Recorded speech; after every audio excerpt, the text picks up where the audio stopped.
الحمد للہ رب العالمین والصلاة والسلام علی النبی الکریم الامین وعلی آلہ وصحبہ اجمعین اما بعد۔ اللہ تعالیٰ نے نبوت کے سلسلے کو ختم کرتے ہوئے اللہ کے رسول آخری رسول حضرت محمد مصطفیٰ صلی اللہ علیہ وسلم کو خاتم النبیین اور اسی کے ساتھ ختم نبوت کا اعلان کرتے ہوئے اس مشن کو جاری رکھنے کے لیے امت مسلمہ کو تیار کیا۔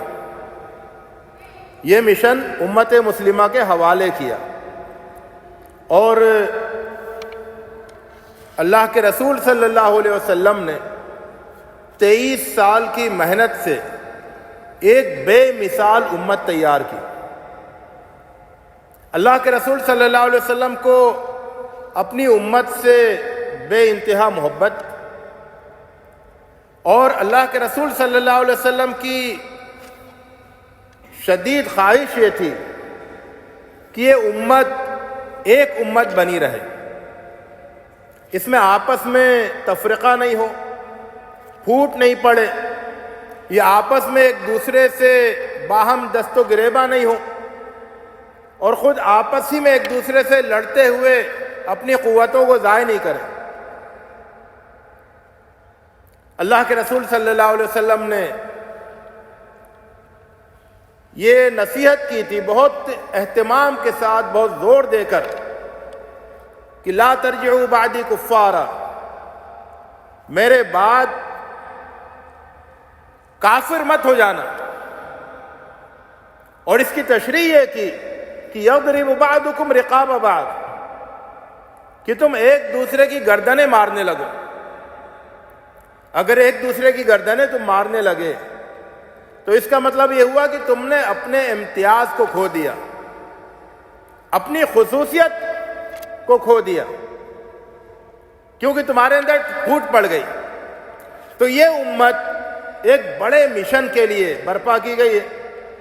اس کا جو نصب العین ہے، اس کا جو گول ہے، وہ پوری دنیا کے سارے انسانوں کو قیامت تک اللہ کی ہدایت، رسول اکرم صلی اللہ علیہ وسلم کی سنت کی تبلیغ کرتے رہنا ہے۔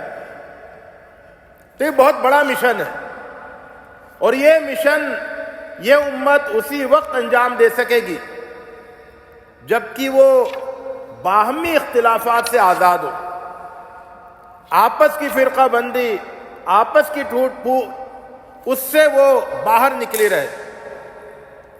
کیونکہ جب کوئی گروہ آپس میں لڑ پڑتا ہے، اس کے اندر اختلافات پیدا ہو جاتے ہیں، تو پھر اس کی ساری انرجی، ساری محنت اندر صرف ہوتی ہے، باہر نہیں لگتی ہے۔ اور کسی قوم کو اگر شکست دینا ہو تو اس کا طریقہ یہی ہے کہ اسے آپس میں لڑا دو۔ اور اس بات کو اگر کسی نے جانا تو سب سے زیادہ شیطان جانتا ہے، اور اسی لیے وہ انسانوں کے درمیان تفرقے کے بیچ بوتا رہتا ہے۔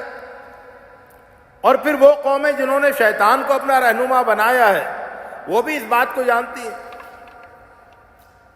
آپ یہ جانتے ہیں کہ جب صلیبی فوجوں نے عالم اسلام پر حملہ کیا، سلطان صلاح الدین ایوبی سے پہلے، اور انہوں نے پورے عالم اسلام کے بڑے حصے پر قبضہ کر لیا، عالم اسلام کا دل جو تھا، قلب، اس پر قبضہ کر لیا، اور فلسطین اور مسجد اقصیٰ وہ سب ان کے قبضے میں چلے گئے۔ تو جب یورپ سے آئے تھے تو ایسا نہیں تھا کہ ان کی جو فوج تھی وہ مسلمانوں کی فوجوں سے بڑی تھی، نہیں، بہت چھوٹی فوج وہاں سے آئی تھی۔ اگر آپ تعداد نکالیں گے آپ کو حیرت ہوگی کہ مسلمانوں کی تمام افواج کے مقابلے میں ان کی تعداد بہت کم تھی، لیکن انہوں نے اسٹریٹجی اختیار کی کہ مختلف مسلم ریاستوں کو ایک دوسرے سے لڑایا، اور اس کے خلاف اس کی مدد کی، اس کے خلاف اس کی مدد کی، کرتے کرتے کرتے انہوں نے سب کو زیر کر لیا، اور یہی حال ہندوستان میں ہوا۔ ایسٹ انڈیا کمپنی کوئی بہت بڑی فوج لے کر ہندوستان نہیں گئی تھی، بلکہ فوج ہی نہیں تھی ان کے پاس، لیکن انہوں نے نوابوں کو، راجاؤں کو، ان کو آپس میں لڑاتے ان کی مدد سے ان کو زیر کیا، ان کی مدد سے ان کو زیر کیا، اور پھر آخر پورے ہندوستان پہ قبضہ کر لیا۔ تو کسی بھی قوم کو، کسی بھی گروہ کو شکست دینے کا جو سب سے آسان طریقہ ہے وہ انہیں آپس میں لڑا دینا ہے۔ تو یہ ایک پہلو ہے جو اسے ہمارے سامنے رہنا چاہیے۔ مسلم امت، ابھی جو آیات پڑھی گئی آپ کے سامنے، اس میں یہ دونوں باتیں بتائی گئی۔ ایک بات یہ بتائی گئی کہ مسلمانوں کو اللہ کی رسی مضبوطی سے پکڑے رہنا ہے۔ وَاعْتَصِمُوا بِحَبْلِ اللَّهِ جَمِيعًا، سب لوگ، کوئی چھوڑو مت، کوئی چھوٹے نہیں، سب لوگ اللہ کی رسی کو پکڑ لو۔ اس سے بڑا اتحاد کیا ہوگا کہ پورا گروہ، اتنی بڑی امت، ہر ایک کے ہاتھ میں اللہ کی رسی ہے۔ اس سے بڑا اتحاد نہیں کوئی ہو سکتا ہے۔ اور پھر یہ کہا کہ تفریقے میں مت پڑھو، تفریقے میں اس وقت پڑھو گے جب اللہ کی رسی ہاتھ سے چھوڑ دو گے تو تفریقے میں پڑھو گے۔ اور اس کے بعد پھر یہ کہا کہ تم ایک ایسی امت بن جاؤ جو خیر کی دعوت دے، بھلائی کا حکم دے، برائی سے روکے۔ تو اس کا مطلب یہ ہوا کہ اس امت کو دو سبق ہمیشہ یاد کرتے رہنے ہیں۔ ایک یہ کہ تفریقے میں نہیں پڑھنا ہے، متحد رہنا ہے، اور اتحاد کا ذریعہ جو ہے وہ اللہ کی رسی ہے۔ اور دوسری چیز یہ ہے کہ اپنے مشن کو نہیں بھولنا ہے۔ اللہ کے دین کی دعوت، انسانوں کو پہنچانا، یہ آپ کا سب سے بڑا مشن ہے۔ یہ مشن انجام دیتے رہنا ہے۔ اگر یہ مشن چھوڑ دیا تو پھر اتحاد کا کوئی مطلب نہیں ہے۔ اگر امت نے مشن چھوڑ دیا اپنا تو پھر اتحاد سے کیا فائدہ ہے؟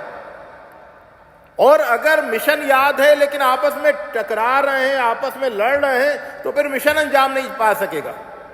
یہ دونوں ایک دوسرے سے لازم و ملزوم ہے۔ مشن، اس پر پورا فوکس رہے، زندگی کی ترجیحات میں پہلی ترجیح اسے حاصل رہے، اور آپس میں لڑے نہیں۔ حضرات، یہ بڑی عجیب و غریب بات ہے کہ اللہ تعالیٰ نے مسلم امت کے متحد ہونے کے جو اسباب رکھے ہیں، جو ریزن ہیں، اتنے ریزن، متحد ہونے کے ریزن، اتنے زیادہ ریزن، اتنے بڑے ریزن کسی اور قوم کے پاس نہیں ہے۔ جتنے متحد ہونے کے، یونٹی کے ریزن، وہ مسلم امت کے پاس ہے۔ ایمان، تو ایمان کے ارکان، ایمان کے ارکان کتنے ہیں بتائیے؟ ایمان کے ارکان 6 ہیں۔ پوری امت کا ایمان کے ان 6 ارکان میں سے ہر رکن پر اتفاق ہے۔ وہ جو لوگ آپس میں ایک دوسرے کو اپنا دشمن سمجھتے ہیں اور گروہوں میں بٹے ہوئے ہیں، انہیں یہ یاد ہونا چاہیے کہ ان کا ایمان کے 6 ارکان پر آپس میں اتفاق ہے۔ کتنی بڑی بنیاد ہے۔ اللہ پر ایمان سب کا ہے، رسول پر ایمان سب کا ہے، کتاب پر ایمان سب کا ہے، فرشتوں پر ایمان سب کا ہے، اپنے آخری انجام آخرت کے دن پر ایمان سب کا ہے، اور تقدیر پر ایمان سب کا ہے۔ سارے فرقوں کا ان 6 ارکان پر ایمان ہے۔ پھر ہم آتے اسلام کی طرف۔ اسلام کے 5 ارکان ہیں۔ ہر رکن پر سارے فرقوں کا پورا اتفاق ہے، ساری جماعتوں کا پورا اتفاق ہے۔ اسلام قبول کرنے کے لیے شہادتین، اس پر سب کا اتفاق ہے۔ اور اس کے بعد پھر نماز، اور نماز کی تفصیل کی 5 نمازوں پر سب کا اتفاق ہے۔ زکوٰۃ، اس پر سب کا اتفاق ہے۔ رمضان کے روزے، صرف روزے نہیں، رمضان کے روزے، اس پر بھی سب کا اتفاق ہے۔ اللہ کے گھر کا حج، حج بیت اللہ، اس پر بھی سب کا اتفاق ہے۔ تو ایمان کے سارے ارکان پر سب کا اتفاق ہے، اسلام کے تمام ارکان پر سب کا اتفاق ہے۔ قبلہ ایک ہے، قبلے پر سب کا اتفاق ہے۔ تہوار ایک ہے، عید الفطر اور عید الاضحیٰ، تہواروں پر اتفاق ہے۔ اتنا بڑا اتفاق ہوتے ہوئے اور متحد ہونے کے اتنے طاقتور ریزن ہوتے ہوئے، اگر یہ امت تفرقے میں پڑی ہوئی ہے، گروہوں میں تقسیم ہو گئی ہے، تو یہ بہت بڑی ٹریجڈی ہے، بہت بڑا المیہ ہے۔ یعنی یہ تو وہ اسباب ہیں کہ اگر ان میں سے کوئی ایک بھی چیز کسی امت، کسی قوم کے پاس ہوتی ہے تو وہ اس پر پوری قوم متحد ہو جاتی ہے۔ اور یہاں پر صورتحال یہ ہے کہ اتنے بڑے بڑے اسباب اتفاق کے موجود ہیں، اور خاص بات یہ کہ اختلاف کے اسباب جو ہوتے ہیں، جن کی بنیاد پر اختلاف ہوتا ہے امت میں، وہ اسباب بہت چھوٹے ہیں۔ جو اللہ تعالیٰ نے اتحاد کے اسباب دیے ہیں وہ بہت بڑے ہیں، جنہیں ہم نظر انداز کر دیتے ہیں، اور جن اسباب پر اختلاف ہوتا ہے وہ اسباب بہت چھوٹے ہوتے ہیں، جنہیں ہم بہت زیادہ اہمیت دے دیتے ہیں۔ توازن بگڑ گیا ہے،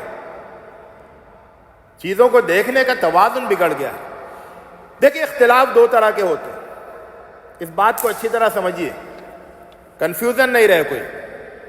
ایک ہوتا ہے رائوں کا اختلاف، کسی بھی مسئلے میں ایک رائے میری ہو سکتی ہے، ایک رائے آپ کی ہو سکتی ہے، رائوں کا اختلاف۔ اور ایک ہوتا ہے گروہی اختلاف، گروہی اختلاف کہ کسی بھی وجہ سے ایک امت الگ الگ کئی گروہوں میں تقسیم ہو جائے۔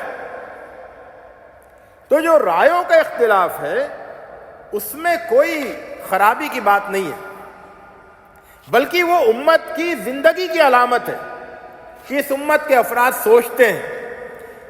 جب 10 آدمی کسی ایک مسئلے پر سوچنے کے لیے بیٹھیں گے، دماغ لگائیں گے، ہر ایک اپنی پوری دماغی توانائی لگائے گا، تو اس کے نتیجے میں الگ الگ رائیں سامنے آئیں گی۔ بہت فطری بات ہے، نیچرل بات ہے۔ تو رائوں کا اختلاف یہ بالکل فطری بات ہے، نیچرل بات ہے۔ صحابہ کے درمیان بھی رائوں کا اختلاف ہوتا تھا۔ اللہ کے رسول صلی اللہ علیہ وسلم کے زمانے میں صحابہ کے درمیان رائے کا اختلاف ہوتا تھا، ایک کی رائے یہ ہے تو ایک کی رائے یہ ہے، اور ایسی بہت سی مثالیں موجود ہیں۔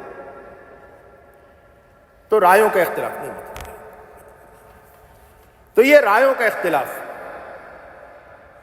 لیکن گروہوں کا جو اختلاف ہوتا ہے وہ خطرناک ہوتا ہے۔ اسے آپ دوسری طرح سے، دوسرے لفظوں میں یہ سوچیں کہ ایک ہوتا ہے عقل کا اختلاف، دماغوں کا اختلاف، کہ آپ کے دماغ میں کوئی اور آئیڈیا آیا، دوسرے کے دماغ میں کوئی اور آئیڈیا آیا، ایک ہی مسئلے کو اس نے اس طرف سے دیکھا، اس نے اس طرف سے دیکھا، ایک ہی بات کو اس نے اس طرح سے بیان کیا، اس نے اس طرح سے بیان کیا۔ کبھی تعبیر کا اختلاف ہوتا ہے، کبھی نقطہ نظر کا اختلاف ہوتا ہے، یہ اپنی جگہ۔ لیکن گروہی اختلاف کا مطلب یہ ہوتا ہے کہ یہ امت میں گروہ بن جائیں، اور گروہ جو ہے وہ امت سے زیادہ اہم ہو جائے، امت میں جماعتیں بن جائیں اور جماعت جو ہے وہ امت سے زیادہ اہم ہو جائے، امت میں نقطہ نظر بن جائیں الگ الگ، اور وہ نقطہ نظر دین سے زیادہ اہم ہو جائے،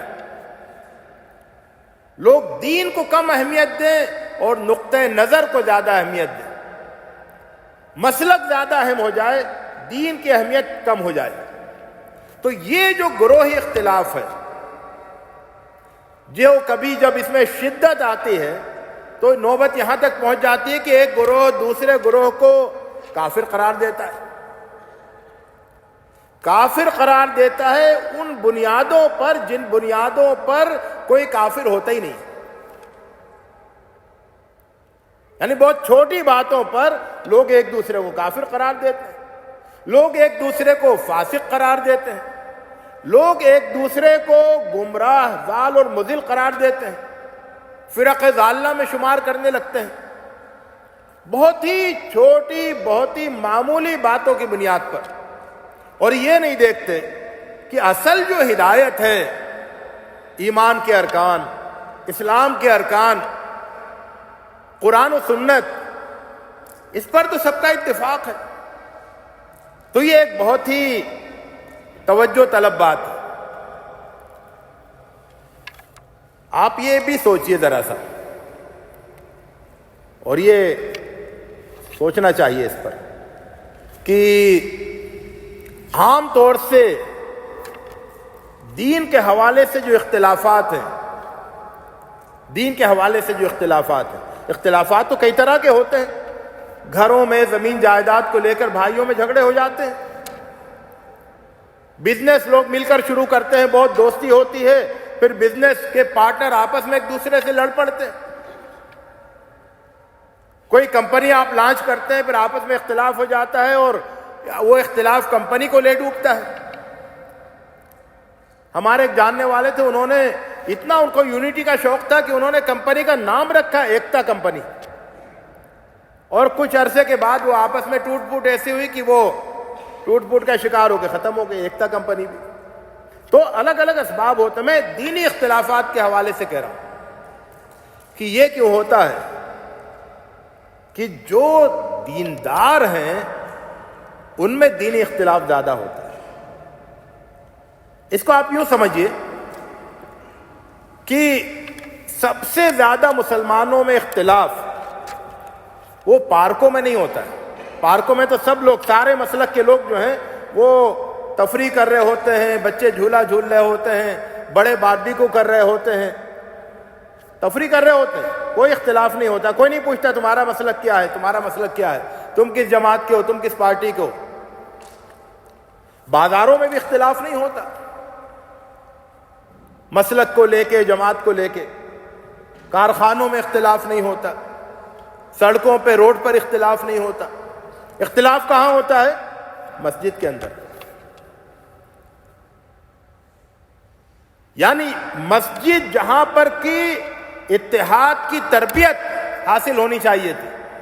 یعنی اللہ تعالیٰ کا جو انتظام ہے وہ یہ ہے کہ مسجد میں مسلمان روزانہ 5 بار آ کر باجماعت نماز ادا کر کے ایک امام کے پیچھے کندھے سے کندھا ملا کر ایک صف کھڑے ہو کر، ایک ہی صف میں کھڑے ہو گئے محمود و ایاز، وہ تعلیم حاصل کریں اتحاد کی. تو اتحاد کی جو سب سے عظیم تربیت گاہ ہے اللہ کی طرف سے، وہیں پر سب سے زیادہ جھگڑے ہوتے ہیں. آپ سوچئے کہ ایسے ایسے واقعات پیش آ جاتے ہیں کہ تشہد میں کسی نے انگلی اٹھائی، کسی نے انگلی نہیں اٹھائی. اس کو لے کر بعض مسجدوں کے واقعات ہیں کہ ایک نے دوسرے کی انگلی پکڑ کے اسے توڑ دیا نماز کے دوران. تو یہ تشدد ہے، اور تشدد سے اختلاف بڑھتا ہے.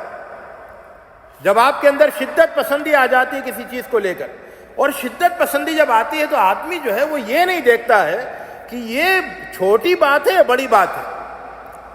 کبھی ایسا ہوتا ہے کہ چھوٹی بات میں آپ کے اندر اتنی شدت پسندی آ جاتی ہے کہ بڑی باتوں میں نہیں آتی. اور اگر آپ سے پوچھا جائے یہ بات ہے کتنی بڑی ہے، نماز ابھی شروع بھی نہیں ہوئی ہے، اقامت شروع ہوئی ہے، اور ہمارے ملکوں کا جو حال ہے کہ اقامت شروع ہوئی ہے تو پھر اب پتہ چل جاتا ہے ارے یہ پہلے کھڑا ہو گیا، یہ اس مسلک کا ہے، یہ حی علی الصلاۃ پہ کھڑا ہو رہا ہے، یہ اس مسلک کا ہے. اور اس کو لے کے پھر مسجد کے اندر مار پیٹ شروع ہو جاتی ہے. تو ہماری مسجد میں کیوں آیا؟ تو یہ تصویریں ہیں. ایک اچھی تصویر آپ کے سامنے پیش کرتا ہوں. یہ بتانے کے لیے کہ جن مسائل میں اتنا تشدد لوگ برتتے ہیں اس میں بہت اچھا رویہ بھی سامنے لایا جا سکتا ہے. سینکڑوں سال پہلے کی بات ہے، بغداد شہر میں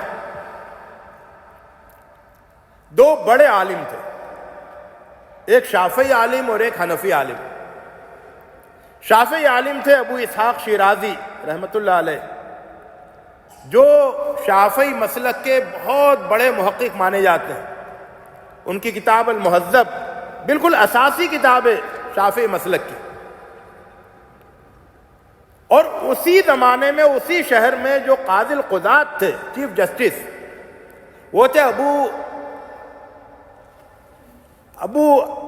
ابو بکر دامغانی، ابو عبداللہ دامغانی. تو ابو عبداللہ دامغانی یہ حنفی تھے اور قاضی القضات تھے. ابو اسحاق شیرازی یہ شافعی تھے اور بہت بڑے محقق تھے. دونوں کے بہت بڑا حلقہ چاہنے والوں کا، شاگردوں کا وغیرہ. ان میں آپس میں کبھی کبھی کہیں ملاقات بھی ہوتی تھی اور آپس میں ڈیبیٹ بھی ہوتے تھے. مسائل کو لے کر دونوں میں ڈیبیٹ بھی ہوتے تھے. ایک طرف تو یہ ہے جس کو میں نے کہا دماغ کا اختلاف، کہ آپ ڈیبیٹ کریں، گفتگو کریں، مکالمہ ہو، آپ اپنی رائے پیش کریں، اپنے دلائل پیش کریں، وہ اپنی رائے پیش کریں، اپنے دلائل پیش کریں، دلائل میں محاکمہ ہو، سب ہو. لیکن کس طرح سے؟ وہ ایسا ہوا کہ ایک دن ابو بکر دامغانی کا گزر ہوا ابو اسحاق شیرازی کی مسجد سے، تو وہ وہاں رک گئے نماز پڑھنے کے لیے. ابو اسحاق شیرازی نے دیکھ لیا دور سے. انہوں نے اپنے مؤذن سے کہا کہ ابھی جو تم اذان دو گے تو شافعی کے طریقے کے مطابق مت اذان دینا، شافعی طریقے کے مطابق ترجیح کے ساتھ تم اذان مت دینا، حنفی طریقے کے مطابق اذان دینا. اب نماز کھڑی ہونے کا وقت آیا تو ابو اسحاق شیرازی کی مسجد ہے اور وہ شافعی محقق ہیں. انہوں نے ابو بکر دامغانی کو آگے بڑھا دیا کہ آپ نماز پڑھائیں گے، ہم سب آپ کے پیچھے نماز پڑھیں گے.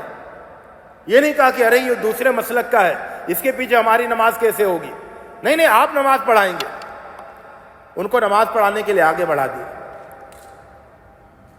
اور اس کے آگے کی بات یہ ہے کہ ابو بکر دامغانی نے جب نماز پڑھائی تو حنفی ہوتے ہوئے حنفی طریقے کے مطابق نہیں بلکہ شافعی طریقے کے مطابق نماز پڑھائی. دونوں میں رائوں کا اختلاف ہے، دونوں میں ڈیبیٹ ہوتے ہیں، مناظرے ہوتے ہیں، لیکن اس کے ساتھ یہ وسعت ظرفی بھی ہے، یہ رواداری بھی ہے، یہ مثبت رویہ بھی ہے. حضرات، یہ کب ہوتا ہے؟ جب آدمی کے پاس علم ہوتا ہے. ابھی میں ایک بڑے بزرگ کا ایک قول پڑھ رہا تھا، بہت ہی روشنی دینے والا قول. انہوں نے کہا کہ علم کی روشنی جب بڑھتی ہے تو اختلافات کی جو شدت ہے وہ کم ہوتی چلی جاتی ہے. علم کی روشنی بڑھتی ہے تو اس سے اختلافات کی شدت کمزور ہوتی چلی جاتی ہے، اختلافات مزمحل ہو جاتے ہیں. کیوں کہ جب آدمی کے پاس علم ہوتا ہے نا تو وہ جانتا ہے کہ جس مسئلے پر ہم اتنی شدت دکھا رہے ہیں اس مسئلے کی حیثیت کتنی ہے. ہمارے یہاں بہت بڑا جو فتنہ ہے، بہت بڑا جو تفریقے کی وجہ ہے بہت بڑی، وہ یہ ہے کہ ہم جو کم اہم چیزیں ہیں، لیس امپارٹنٹ، ان کو ہم بہت زیادہ اہمیت دے دیتے ہیں، اور جو بہت اہم ہے ان کو ہم اہمیت نہیں دیتے. اس کی میں ایک مثال دوں کہ آپ دیکھیں گے کہ بہت سے لوگ، ان کو دین سے زیادہ مسلک کی فکر ہوتی ہے. مسلک کی تبلیغ، مسلک کی دعوت، مسلک کا دفاع، مسلک کی گفتگو، جہاں بیٹھیں گے مسلک کی بحث، اور وہ بحث خوب زور و شور سے ہوگی، بہت گرمی. اور پھر میں آپ کو ابھی ایک واقعہ، تو ایسا دلدوز واقعہ ہے، دل کو دہلا دینے والا، کہ ایک حیدرآباد کی بات ہے کہ ایک لڑکی کی شادی دوسرے مسلک والوں کے یہاں ہو گئی، اور میں نام نہیں لوں گا دونوں مسلکوں کا. ان مسلک والوں نے، سسرال والوں نے اس کو مجبور کرنا چاہا کہ وہ مسلک کو بدل لے، سسرال والوں کا مسلک قبول کر لے. اور اس میں اتنا دباؤ پڑا، ادھر سے ریزسٹنس، ظاہر میکے والے کہ نہیں مسلک مت بدلنا، سسرال والے کی مسلک بدل لو. وہ لڑکی اتنا پریشان ہوئی کہ بالآخر اس نے خودکشی کر لی، تنگ آ کر خودکشی کر لی. یہ سچا واقعہ ہے، اور یہ ایک واقعہ نہیں ہے، یہ ایک عام کیفیت بنتی جا رہی ہے. مسجدیں الگ ہیں، ایک مسلک والے دوسرے مسلک والوں کی مسجد میں چلے جائیں تو وہاں مار کے بھگا دیتے ہیں، اور مسجد دھلواتے ہیں، مسجد دھوئی جاتی ہے، اور نہ جانے عجیب قسم کی شدت پسندی مسلک کو لے کر. لیکن اگر آپ یہ دیکھیں کہ مسلکوں میں، یعنی ایک انسان کی زندگی میں مسلک کے لیے کی جگہ کتنی ہے، مسلک کا رول کتنا ہے، تو آپ دنگ رہ جائیں گے کہ کتنی چھوٹی چیز کے لیے کتنا زیادہ لوگ شدت دکھاتے ہیں. میں اس کی مثال یہ دیتا ہوں مسلک اور دین کی، اور اس کو اگر آپ سمجھ لیں تو پھر آپ کے اندر، آپ کی نگاہ میں بہت کشادگی پیدا ہو جائے گی. وہ یہ ہے کہ 3 لوگوں کو آپ کھڑا کریں، تصور کر لیں 3 لوگوں کا. مثال کے طور پر ایک شافعی مسلک والا، ایک حنفی مسلک والا، اور ایک اہل حدیث مسلک والا. ان تینوں کی بات اس لیے کی کہ ان تینوں مسلکوں میں خوب رسہ کشی ہوتی رہی ہے، اور ابھی بھی جاری ہے جگہ جگہ. ہر ایک کو اپنے مسلک کی حفاظت کی فکر ہے، مسلک کی تبلیغ کی فکر ہے. تو میں کہہ رہا تھا کہ 3 لوگوں کو آپ تصور کریں، تینوں بہت اچھے لوگ ہیں، دیندار ہیں، صالح نوجوان ہیں، اللہ کے دین سے محبت کرتے ہیں، دین پر عمل کرنے کا جذبہ ہے ان کے اندر، دین کا شعور ہے. اب آپ یہ بتائیے کہ ان تینوں کی زندگیوں میں فرق کہاں ہے؟ یہ جو 3 نوجوان ہیں، الگ الگ مسلک کے ہیں، دیندار ہیں، دینی جذبہ رکھتے ہیں، ان کی زندگیوں میں فرق کہاں ہے؟ کوئی بتائے مجھے. اچھا، میں کچھ دین کی بڑی بڑی چیزوں کی بات کرتا ہوں جس کا قرآن میں حکم دیا گیا ہے. کہ مثال کے طور پر قرآن میں بہت زیادہ تاکید کی گئی ہے والدین کی خدمت. تو ان تینوں میں کوئی فرق ہوگا والدین کی خدمت کو لے کے؟ نہیں ہوگا نا. اچھا، مسکینوں کی خبرگیری، ان کو کھانا کھلانا، کوئی فرق ہوگا؟ یتیموں کی کفالت، کوئی فرق ہوگا؟ حلال حرام کی تمیز، کوئی فرق ہوگا تینوں میں؟ قرآن مجید سے لگاؤ، کوئی فرق ہوگا تینوں میں؟ سنت پر عمل، سنت سے محبت، کوئی فرق ہوگا تینوں میں؟ امر بالمعروف نہی عن المنکر کا عظیم فریضہ، تینوں میں کوئی فرق ہوگا؟ اللہ کے راستے میں جہاد اور جد و جہد، اس میں کوئی فرق ہوگا تینوں میں؟ پڑوسیوں سے تعلقات، رشتہ داروں سے تعلقات، کوئی فرق ہوگا تینوں میں؟ تو پھر ان تینوں میں فرق کہاں ہے؟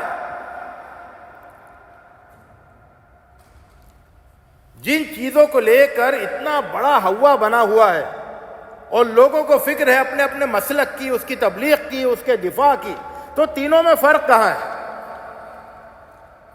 کس چیز کو آپ ان کے اندر بدلنا چاہتے ہیں.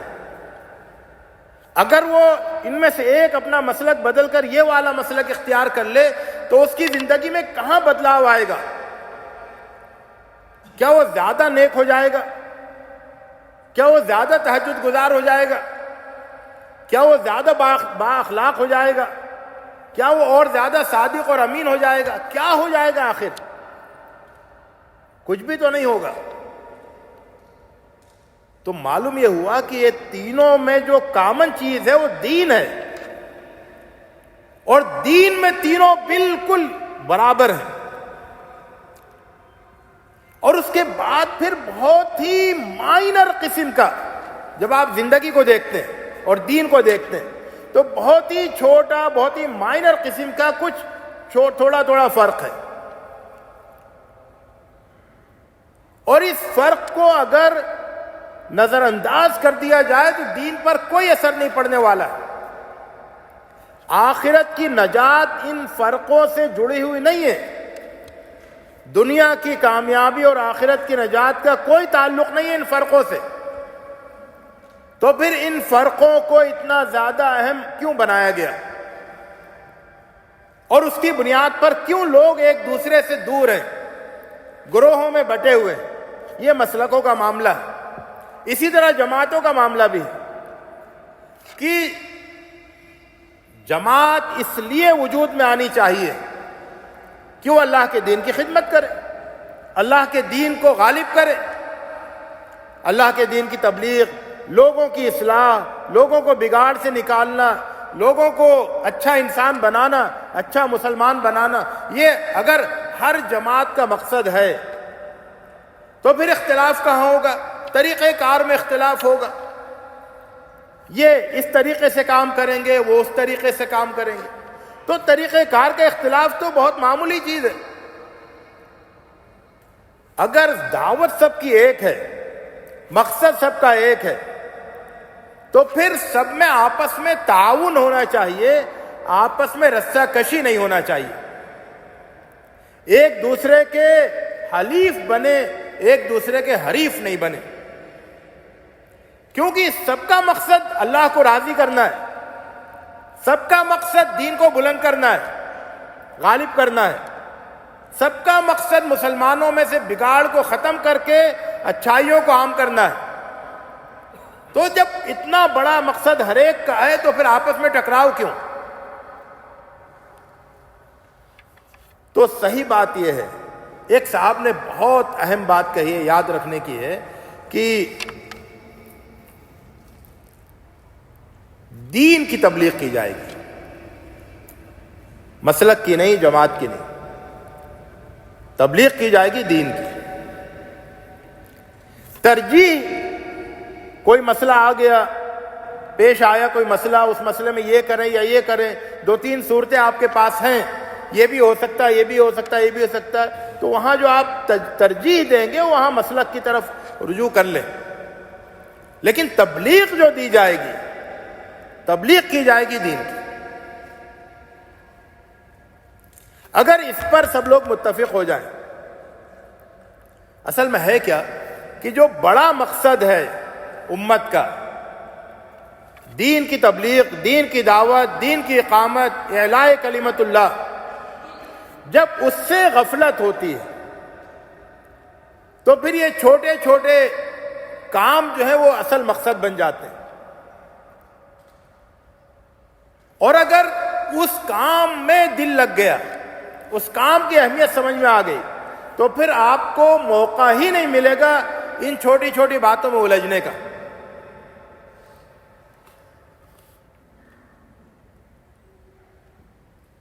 تو اس طرح سے جو دین سے تعلق ہے، دین کا مشن، وہ ہر انسان اپنا مشن بنائے، اور جو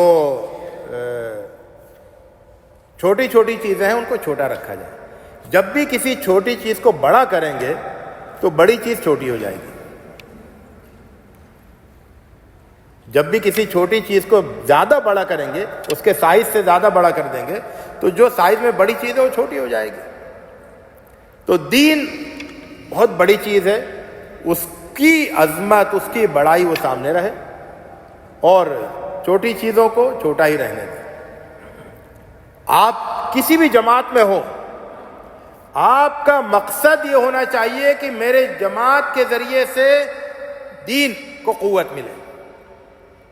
اگر مقصد یہ بن گیا کہ میری ذریعے سے جماعت کو قوت ملے اور دین کو قوت ملے، وہ ذہن سے نکل گیا، تو آپ سمجھ لیجئے کہ آپ کسی اسلامی جماعت میں ہوتے ہوئے بھی آپ گمراہی کے راستے پر ہیں، کیونکہ آپ کا مقصد وہ نہیں رہا جو اس جماعت کا ہے جس میں آپ شامل ہوئے ہیں۔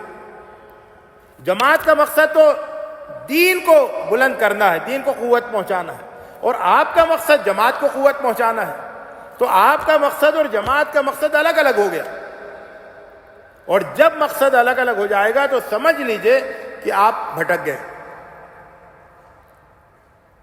اور یہ بات ہر اسلامی جماعت کے لوگ شروع سے سمجھاتے رہے کہ دیکھو جماعت وسیلہ ہے، مقصد نہیں ہے، مقصد دین ہے۔ تو میری ساری باتوں کا خلاصہ یہ ہے کہ دین سے ہمارا تعلق گہرا ہو، اور چیزوں کو ہم دیکھیں کہ ان کی کتنی اہمیت ہے، کتنا ان کا سائز ہے۔ ایک مثال میں یہ دیتا ہوں کہ آپ نے کھیر بنائی تو کھیر میں آپ کوئی فلیور ڈالتے ہیں، تو وہ جو فلیور ڈالتے ہیں، چاہے وہ کیوڑا ہو، چاہے عرق گلاب ہو، چاہے کوئی اور فلیور ہو، کتنا ڈالتے ہیں؟ کچھ قطرے ڈالتے ہیں نا، تو اچھا فلیور آتا ہے۔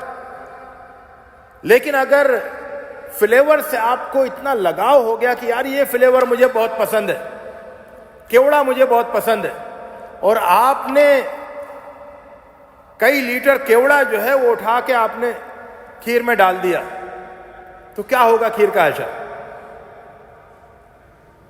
تو یہ جو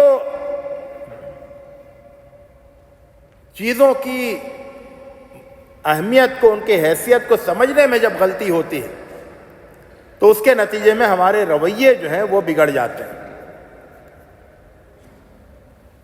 آخری بات یہ ہے کہ جو اختلافات ہیں امت میں، جو میں نے بتایا، رائیوں کے اختلافات، مسائل کے اختلافات، مسلکوں کے اختلافات، یہ اختلافات اپنی جگہ رہیں گے، ان کو ایسے ہی رہنے دیجئے، ان کو ختم کرنے کی زیادہ فکر مت کیجئے، اپنے رویے کو بدل لیجئے۔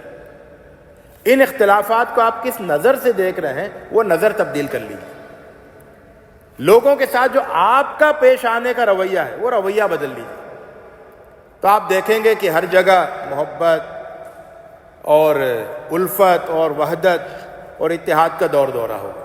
اللہ تعالیٰ سے دعا ہے کہ اللہ تعالیٰ اس آواز کو دور تک پہنچائے اور مسلمانوں کو حقیقی بنیادوں پر، صرف یہ خطرے کی بنیاد پر نہیں کہ ارے خطرہ ہے، دشمن یہ کر رہا ہے، ہم خطرے میں ہیں اس لیے جمع ہو جاؤ، متحد ہو جاؤ، نہیں، اس حوالے سے نہیں، بلکہ حقیقی بنیادوں پر، ایمان کے ارکان، اسلام کے ارکان، ان حقیقی بنیادوں پر اللہ تعالی ہم سب کو متحد ہونے کی توفیق عطا فرمائے۔ وآخر دعوانا الحمدللہ رب العالمین۔